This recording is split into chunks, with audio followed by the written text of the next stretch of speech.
back. Different type of vlog. I think it's 22 or 23, no bloody idea. But so just jumped in a qualifier, came second in super heavyweights. I don't even know what show was called. But basically I had to do a qualifier to do an Arnold Classic and don't even place well, which is stupid, just expensive, and it is what it is. But done that, weighed in 105.2 kilos. Still a lot of fat to lose, so I might end up being an Arnold Classic around 102 kilos. That being said, I am increasing my protein every single week, so I actually might grow into that show, as I usually do.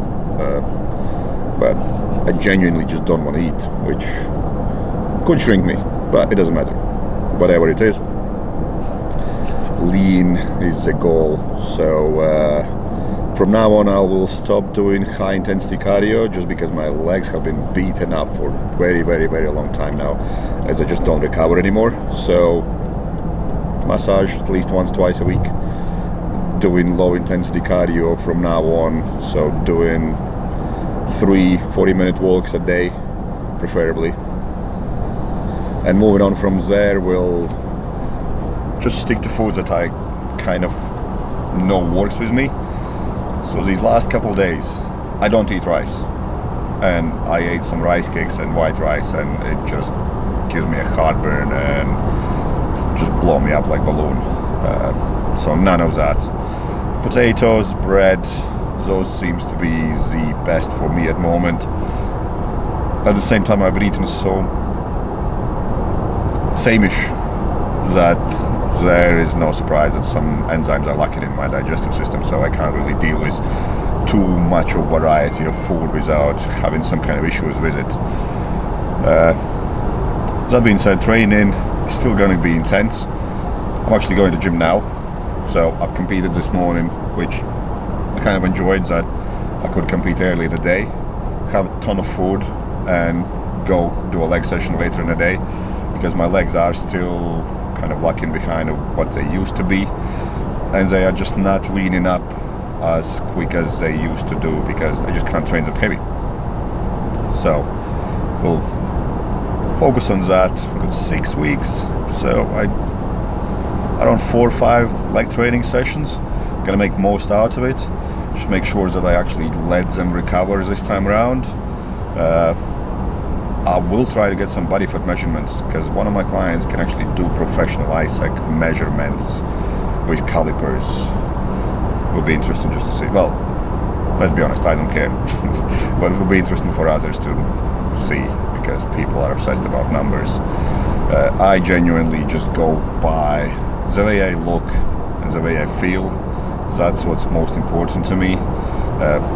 Like today I competed, I came second out of 2 guys in super heavyweight class, and let's be honest, it's not my fucking fault that people don't know how to grow muscle. Like, if they can't get that heavy, that's not my issue. That being said, I probably will be lighter in Arnold Classic, and I will not care if that's the case, because if you win, you win. You don't win, you don't win. Simple as. I don't want to win a class.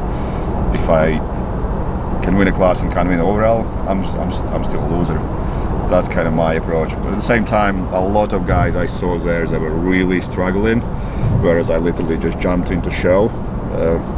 So I got a lot of room where I can actually push myself and be better than others. And that was one of the goals, not burn myself out too early, too quickly. So I got still business to run, I still got shitloads of things to do. I want to improve outside of competing, and this is still for me just figuring out what I actually look like under all that body fat, and then make a decision further on what I'm going to do with that, because there's no point of trying to gain that size if you never compete, or gain so much size that you never acknowledge that there is some kind of discrepancies in your body parts. That's not bodybuilding anymore, that's fat building, and I'm not about that. and I feel much more comfortable being around 115, 112 kilo body weight. So now I'm 105 and a half. I didn't do any carb depleting, carb loading, all those kind of things. So things done right, I could probably end up on stage 108. We'll see. I might do a few more shows, not just this one, just to practice more. So I'm gonna I probably already have put on videos about me posing and those kind of things. That this was a good show just to have a look on what I can do better next time, like more controlling my abdominals. Legs definitely need to be much leaner, and just transitions from one pose to another needs to kind of be polished up a bit, which you never recognize when you do it on your own. People always look great on their own, but when you put them next to somebody, that's when you actually start to kind of acknowledge, I can do this better, or this is really good, let's keep that in my routine. And that's about improvement. So people who compete once every 3 years and then expect to be pros, if you can do that, great for you, but that's not really bodybuilding, is it? It's like body maintenance. And at the same time, if you just train and never compete, that's great, but where you actually see yourself going with that, probably being extremely lean then shouldn't be your goal at any point of life at all, because it's not healthy, it's not useful. It drains you physically, mentally, and I won't suggest it to anyone. I have clients messaging me, oh, I would like to look like you at least once. Yeah, I don't think you would. Probably look that way, yeah, but feel that way, that within first 5 hours of the day you just don't have energy to do anything else. It's not enjoyable. I can only do that because my life is kind of laid out to be sustainable to what I do now. Had I not made conscious effort for years to be able to do this in as effortless way as I am doing now, I wouldn't bother. So I'm not gonna carry on and talking shit, because I'll just wrap it up here. So this is different kind of vlog that I usually do, where I just sit at home and chat shit. But yeah, we've done the first show, that's out of the way. We're definitely doing Arnold Classic, and we might do a couple other shows, different shows in between, just to practice more stuff in regards of posing, presentation, actually acknowledging some more weaknesses. I've definitely picked up some things that I will need to work for next year and stuff, that I wouldn't have never even thought about had I not dieted down now. So I'll wrap it up on that, and next week I'm not going to do anything stupid, we'll just jump in a random show, but it will be a bit more of same things. So training is kind of stopped now in terms of volume. I was increasing my volume in the last 6 weeks, so next 6 weeks I will only try to increase weight used in training sessions rather than increase in absolute volume of training sessions. So intensity is going to go up. I'm still getting stronger every single week, which is a good sign, and I'm not expecting myself to get any weaker unless I get really to the point where nothing is changing anymore in my physique. Then I will have to kind of sacrifice strength just to get leaner. But as it stands at the moment, I probably won't have to do anything as extreme, and like I said, my lifestyle is laid out fairly relaxed to do this in as effortless way as possible. So food is still pretty much exactly the same.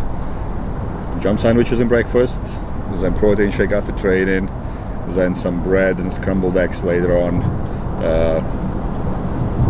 then just white fish and veg. That's it, pretty much every single day. Still around 4,500 calories a day, so those meals are fairly big for normal people, but for me that's still massive calorie deficit, and I know those foods are really sitting well with my stomach. Like I said, when I had chicken and rice First of all, I can't stand chicken. I haven't eaten chicken for years, unless it's like Nando's, like really spiced up chicken. As regards to rice, my body just don't agree with it. I don't know why, but probably because I spent a lot of time eating just chicken and rice at one point, and my body just pushes it away and by any means necessary. So whereas burgers and bread and fries and stuff like that sit really well with my stomach, and why do something different if I know what works for me? This is what I always talk to all the guys I work with. What I do does not mean that it's going to work for you. Stop copying people and expect that it's going to work exactly the same for yourself if you don't have that same lifestyle, background, and everyone's favorite genetics and God knows what else. Because you need to find what works the best for you and then adjust it and make it enjoyable. Like, I really don't struggle with this, which is the goal. Would I start struggling with this, I probably wouldn't be doing it, but I've been doing it for well over 10 years. Same like driving a bicycle now, you just jump on it and you don't even think about it. Whereas for others who are just starting out, they always overemphasize, well, have I done this with the ride, have I eaten this enough, have I rested enough, or maybe I haven't spent time with my family enough, and so on and so forth. They just stress themselves out for no reason. So if it is stressing you out, then you probably need to change the way you look at things, because you're not focusing on solution, you're focusing on problem. I spoke just recently with one of my strongman clients, and he was talking about just changing his mindset because he was kind of disheartened that guys he's competing against are much stronger, much more advanced and this and that.